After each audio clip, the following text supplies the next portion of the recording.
Jeans అనేది అది పుట్టుకకు సంబంధించింది.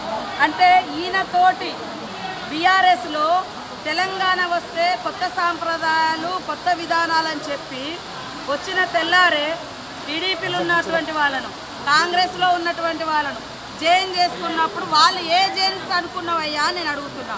2018లో కూడా కాంగ్రెస్ పార్టీ నుంచి 13 మంది ఎమ్మెల్యేలను జైన్ చేసుకున్నావు.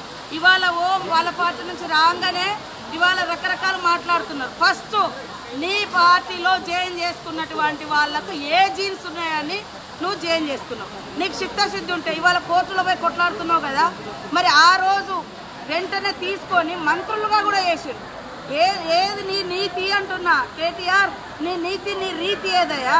ఆ రోజు తలసాని శ్రీనివాస్ యాదవ్ను సబితా ఇంద్రారెడ్డిని తీసుకొని ఎమ్మెల్యేలుగా తీసుకొని అదే గవర్నర్ దగ్గర తీసుకుపోయి అత్యంత నీచంగా హేయంగా నువ్వు మంత్రి పదవులు కూడా ఇచ్చి రాజ్యాంగాన్ని ఉల్లంఘించిన నువ్వు ఇవాళ రాజ్యాంగ ధర్మాసనం కాడికి పోయేటువంటి అర్హత నీకుందా?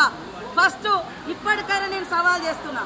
మా పార్టీలోకి వచ్చినటువంటి ఎమ్మెల్యేలు నువ్వు అంటున్నావు కదా, దానికి పునాదిగా నువ్వు కొత్త రాష్ట్రంలో మొత్తం 2014లో 2018లో ఎవరున్నా కూడా పాపం సర్పంచులున్నా, ఎంపీటీసీలున్నా, జెడ్పీటీసీలున్నా, ఎమ్మెల్యేలున్నా, ఎంపీలున్నా అందరినీ భయపెట్టి బలవంతం చేసి రకరకాలుగా తీసుకొని అలాంటి మార్పిళ్లకు శ్రీకారం కొత్త తెలంగాణ చుట్టింది నువ్వు.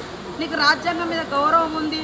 ఇంట్లో పోయిరంటే మరి నీ పార్టీలో ఉన్న ఒక్కరిని కూడా ఎందుకు నువ్వు రాజీనామా చేసి మళ్ళీ ఎలక్షన్కి రాలే? ఇవాళ డిమాండ్ చేస్తూ ఉన్నావు. అదే కాకుండా ఇప్పటికీ మీరు సవాల్ చేస్తున్నావు. మీ పార్టీలో ఇతర పార్టీ నుంచి వచ్చిన వాళ్ళు ఇప్పుడు కూడా గెలుచున్నారు, వాళ్ళని కూడా రాజీనామా చేయించు.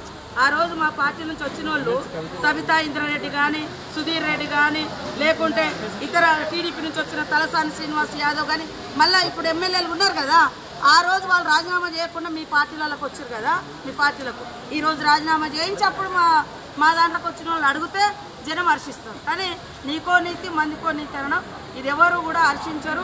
కాబట్టి ఆ యూట్యూబ్లు పెట్టుకొని చూపించుకున్నంత మాత్రాన ఎవరు ఏదో పేడి ఆర్టిస్టులతో మాట్లాడిస్తే అది కాదు. కాబట్టి ప్రజలకు తెలుసు నువ్వేం మాట్లాడి, నువ్వు 10 ఏళ్ళ అధికారంలో నువ్వేం చేసినావో పబ్లిక్ తెలుసు.